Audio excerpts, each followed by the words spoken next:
नमस्कार बच्चों, आज हम आपके लिए एक रिएक्शन लेके आए हैं, फ्रीडल क्राफ्ट रिएक्शन, जो कि नीट एग्जाम के लिए वेरी वेरी इंपॉर्टेंट है और यहाँ से सवाल पूछा ही जाता है। तो सबसे पहले डिफिनेशन स्टार्ट करते हैं कि इसकी डिफिनेशन क्या होती है फ्रीडल क्राफ्ट रिएक्शन की। तो आपको ये याद रखना है कि फ्रीडल क्राफ्ट रिएक्शन जो होती है एक इलेक्ट्रोफिलिक एरोमेटिक सब्स्टिट्यूशन रिएक्शन होती है। तो आपको पहली पॉइंट याद रखना है कि फ्रीडल क्राफ्ट रिएक्शन क्या होती है, इलेक्ट्रोफिलिक एरोमेटिक सब्स्टिट्यूशन रिएक्शन होती है, ये याद रखना है। इलेक्ट्रोफिलिक एरोमेटिक सब्स्टिट्यूशन रिएक्शन का मतलब ये हुआ कि जैसे जैसे प्लस एम पावर बढ़ेगा या प्लस आई पावर बढ़ेगा, इलेक्ट्रोफिलिक सब्स्टिट्यूशन रिएक्शन क्या होगी, बढ़ेगी। आइए समझते हैं और क्या लिखा है। जिसमें इसमें क्या होता है, बेंजीन रिंग होता है और बेंजीन रिंग पर जो होता है अटैक होगा या तो एल्काइल ग्रुप का या एसाइल ग्रुप का। एल्काइल ग्रुप में क्या होता है CH3+ होंगे, R+ मतलब जो है CH3C2H5, और एसाइल ग्रुप में RCOCl होंगे। इन ग्रुप को किया जाता है, अटैक किया जाता है। और इसमें जो कैटेलिस्ट होते हैं वो कौन से होते हैं, लेविस एसिड जो होते हैं वो कैटेलिस्ट की तरह हेल्प करते हैं। अगर हम फ्रीडल क्राफ्ट रिएक्शन की बात करें तो फ्रीडल क्राफ्ट रिएक्शन दो टाइप की होती हैं, एक तो होता है एल्काइलेशन और एक होता है एसाइलेशन। तो जब एल्काइलेशन होता है तो देखिए बेंजीन रिंग होती है, इस पर एल्काइल ग्रुप जैसे CH3Cl C2H5Cl कोई भी हो सकता है, और हम एंजाइम जो लेंगे कैटेलिस्ट लेंगे वो एनहाइड्रस AlCl3 लेंगे और क्या बनेगा, एल्काइल बेंजीन बनेगा। इसी को जो है फ्रीडल क्राफ्ट रिएक्शन कहते हैं। और ये आपको याद रखना है कि एल्काइलेशन में जो होता है वो जो होता है रीअरेंजमेंट हो सकता है। इसमें प्राइमरी कार्बोनियम से सेकेंडरी बन सकता है और सेकेंडरी से टर्सरी बन सकता है, ये आपको याद रखना है।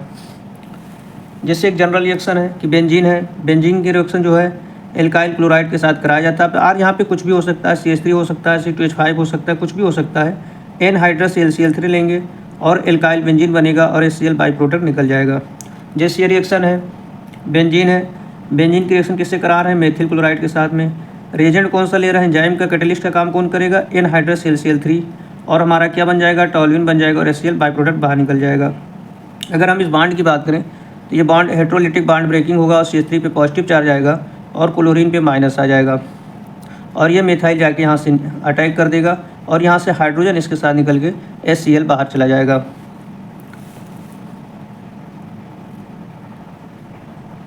दूसरी बात करते हैं फ्रीडल क्राफ्ट एसाइलेशन। तो इसमें भी वही है, बेंजीन है, अब इसमें एसाइल क्लोराइड अटैक करेगा और बनेगा एसाइल बेंजीन बनेगा। जैसे क्या है, ये बेंजीन का सूत्र होता है C6H6 RCOCl acyl chloride, anhydrous AlCl3 जो होता है ये कैटेलिस्ट का काम करेगा और हमारे पास एसाइल बेंजीन बन जाएगा और HCl बाई प्रोडक्ट निकल जाएगा। जैसे हम यहाँ पे देखते हैं बेंजीन की रिएक्शन जो है हम करा रहे हैं CH3COCl के साथ एनहाइड्रस AlCl3 की उपस्थिति में। तो यहाँ पे जो कैटेलिस्ट बनेगा वो COCH3 बनेगा और ये COCH3 जाके बेंजीन पे अटैक करेगा और ये प्रोडक्ट हमारा बन जाएगा एसिटोफिनोन। तो इस प्रकार की रिएक्शन को क्या कहते हैं, फ्रीडल क्राफ्ट एसाइलेशन कहते हैं। इसके कुछ मेन पॉइंट है जो कि आपको याद रखना है। जैसे इसमें कैटेलिस्ट का काम कौन करता है ये आपको याद रखना है। तो कैटेलिस्ट क्या होते हैं, AlCl3 जो होंगे ये कैटेलिस्ट का काम करेंगे। अब हम बात करेंगे इसमें इलेक्ट्रोफाइल क्या बनता है। तो इलेक्ट्रोफाइल में क्या होता है, कार्बोकैटायन बनता है, जैसे R+, ये कुछ भी हो सकता है, मिथाइल हो सकता है, इथाइल हो सकता है, कुछ भी हो सकता है। तो एल्काइलेशन में कार्बोकैटायन बनेगा R+ और इसमें रीअरेंजमेंट हो जाएगा। एसाइलेशन में जो कार्बोकैटायन बनेगा उसे बोलेंगे सेलेनियम आयन, और RCO+ जो है ये हमारा इलेक्ट्रोफाइल बनेगा। फिर ये जाके क्या करेंगे, बेंजीन पर अटैक करेंगे और सब्स्टिट्यूशन रिएक्शन हो जाएगी। कैटेलिस्ट कौन से होते हैं, लेविस एसिड कैटेलिस्ट यूज होते हैं AlCl3।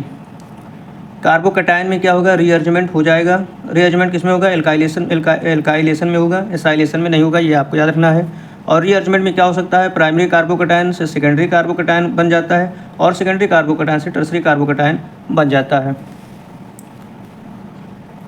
अगर पूछा जाए दोनों में बेटर कौन सी होती है तो एसाइलेशन जो होती है ये बेटर होती है क्योंकि इसमें रीअरेंजमेंट नहीं होता है। अब ये सवाल वेरी वेरी इंपॉर्टेंट है, यहाँ से बहुत ज़्यादा सवाल पूछे जाते हैं कि बताइए फ्रीडल क्राफ्ट रिएक्शन कौन से नहीं देते हैं। तो आपको याद रखना है कि फ्रीडल क्राफ्ट रिएक्शन जो होते हैं -I और -M पावर वाले ग्रुप नहीं होते हैं, क्योंकि ये स्ट्रॉन्ग डीएक्टिवेटिंग ग्रुप होते हैं, जैसे NO2 और SO3H। अब एनिलीन की बात करें तो एनिलीन जो होता है +M पावर होता है, और एक जनरल आइडिया की तरफ बात करें तो एनिलीन को इलेक्ट्रोफिलिक सब्स्टिट्यूशन रिएक्शन यानी फ्रीडल क्राफ्ट रिएक्शन देना चाहिए, लेकिन ये नहीं देता है क्योंकि ये AlCl3 के साथ कॉम्प्लेक्स बना लेता है। हमारे एनसीईआरटी में ये ग्राफ रिएक्शन दी गई है फ्रीडल क्राफ्ट रिएक्शन की।